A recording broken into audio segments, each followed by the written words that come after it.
Hello and welcome to Applicata Biblia. My name is Mark, and thank you so much for stopping by as we get a little bit into God's Word today.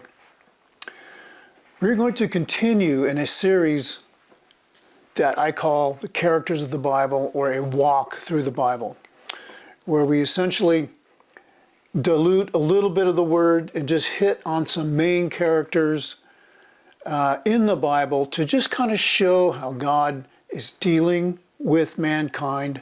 And as well, we look a little bit into the history because, after all, the Bible is a historical document. And so that's what we're going to touch on today. We are looking at Characters of the Bible, Book 1, Lesson 11. And we're going to be talking about Isaac. Now, last week, if you remember, we talked about Lot, and he kind of is this, he's interjected into this story of Abraham. Lot is the nephew of Abraham. But he's also interwoven with the story of Hagar and Ishmael, and then the promise of Isaac. And those are in chapters, 17, 18, around there, that kind of thing. And we're going to be looking today at chapters 21 and 22. I'm not going to be reading any of it, really. I'm just going to be relaying the story to you and its importance to the scriptures and why they're even in there. So when we're talking about Isaac, who is Isaac? Well, as we talked about a couple of lessons ago, Ishmael was born to Abraham by the handmaid of Sarah. Sarah is the rightful wife of Abraham. She is the one betrothed to him, and she is the one that suggested that he has a child by her handmaiden, Hagar. Now, Hagar she's a kind of a secondary wife, and it's not that she's substandard or anything like that. This is just the way things worked back then. Sarah is the original wife, and the child of promise, which is the bigger issue here, is going to come through her. And like we talked about, they just don't see it happening. They're very old.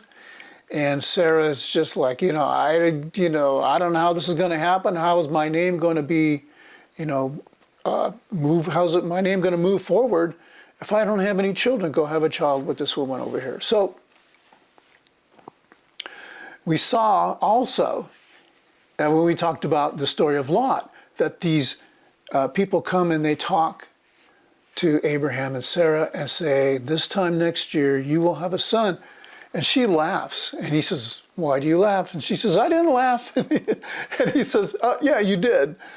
And so the whole thing is kind of laughable in a sense, not in a mean-spirited way, but in the sense that Abraham and his wife are very old, and it seems highly unlikely that Sarah would have any children. So to her, it's kind of humorous. So what happens? Well, she does indeed have this child, and his name is Isaac, and that name means laughter. And it kind of harkens back to that moment when she laughs at the whole prospect of having a child this late in life. And when you look at chapter 18, there's a whole bunch of information in there about that as well. And it's important to see what's going on here, because this is God projecting forward to Jesus the Christ. Okay, this story is all about Jesus. It's not just about Abraham and Sarah and those. Here's this interesting story of jealousy and things like that. This is about Jesus. And so let's not, slip off the track for that, because that's exactly what this is. So the child is born, and as the story goes, and I suggest again you read chapters 21 and 22, we see that the child grows. Isaac grows, and he's going to be weaned, and I'm assuming there was some sort of maybe a formality, like a celebration. The child is no longer to be fed by his mother, and he's now of age, of some specific age. He's old enough to fend for himself at the dinner table, if you want to put it that way. So they're having this little get-together, and Sarah notices Ishmael, and he is mocking Isaac, and she is having none of it. And just like when Hagar started disrespecting Sarah, she's not having any of it. And she goes to Abraham and she says, Abraham, you need to get rid of that woman and her son. And Abraham is really upset about it. He loves Isaac, he's like, this is our, my son, And God himself goes to Abraham and tells him, you need to be okay with this, and don't worry about the boy, and don't worry about Hagar. And he says that Ishmael will become a nation. His ancestors will create their own nation.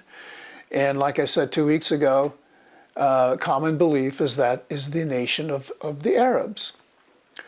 And so these things are happening. So why is this in the story? Well, the story is very much about Jesus, because God tells Abraham that it's the son through Sarah that will help bless all nations.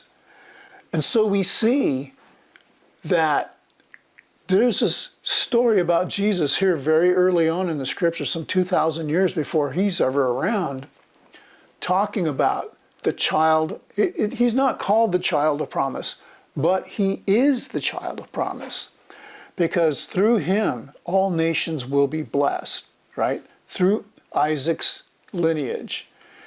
And when you look through the Gospels, some of the Gospels start with the lineage. And this is why it's so important, again, why we see these lineage markers in the Old Testament, not just because it tells who's who, but it's leading up to Jesus. That is there to help us put a foundation to our faith. Our faith isn't just blind. We don't believe just blindly. We have all of these evidences for us to look to. Okay, so that's really the story in a nutshell. And so as we see later, Abraham does send away Hagar and Ishmael, and they go out into the desert and they run out of water, and she walks away from the boy. Even, he's like 17 or 18 at this point. She walks away from him and says, because I don't want to be there when he dies. And God comes to her and says, look, you don't need to worry about this. He's okay. And he shows her where a spring of water is, and he takes care of her. So he takes care of the situation. And of course, later on, it says that she does find a wife for him from Egypt. So, what else happens in there? I think I have these questions on the blog, and I'll put a link to those. And very quickly, in chapter 22, as the boy grows, God asks Abraham to sacrifice his son Isaac, and Abraham, of course, being the obedient servant of God as that he is, he agrees to it, and he just the next day he takes a couple of young people with him and Isaac, and they go off to make a sacrifice. And Abraham's ready to do this, and he's building the altar and he's putting the firewood on it and stuff. He makes, he has Isaac carry the firewood, and so as he's ready to, he puts him on the altar, and he's ready to kill him, and God stops him from doing it and says, and basically it's just another occasion for God to reiterate. Now he basically says, this is why I've entrusted you, and this is why through you all nations will be blessed. So again, he just reiterates the promise that he made him, and why it is that Abraham is getting these things. Abraham really trusts God. So he doesn't kill Isaac, but what do we see here? There is an absolute foreshadowing of the crucifixion of Jesus later. And we see, and that was one of the questions I had in here, like Jesus was the firstborn, right? And and you look at Isaac and you say, but he's not the firstborn. And no, but he is the firstborn, because the child by Hagar is not the child of promise. He's not the child by the rightful wife. And so we see that even though you may think he's the firstborn, he's not. The firstborn is Isaac. He's the rightful heir. And in the same way, being a firstborn, he was the son of promise. Jesus is the son of promise, the Son of God. Jesus was innocent. And in this sense, Isaac might have been a troublesome child, maybe. He made some trouble for his dad, but he didn't deserve to die, to be sacrificed. He didn't deserve that. And yet he was going to be sacrificed. And unlike that story, we see the fruition of that actual sacrifice happen with Jesus. It was just kind of this foreshadowing of what God will be doing for his people later. And so we see God making these parallels many, many, many years before Jesus comes, so that when he does come, and the brothers start teaching, and the sisters start teaching from the Old Testament, okay, then people can look at that and say, oh, that's what that means, just like we do today with the scriptures. And so, if there's anything glorious, if there's anything, for me anyway, that is so compelling about what God does, it's these kinds of things where, hundreds and a couple of thousand years before Jesus comes, he's foreshadowing what's going to happen. Okay, so that's it. That's the story in a nutshell and some of its meanings.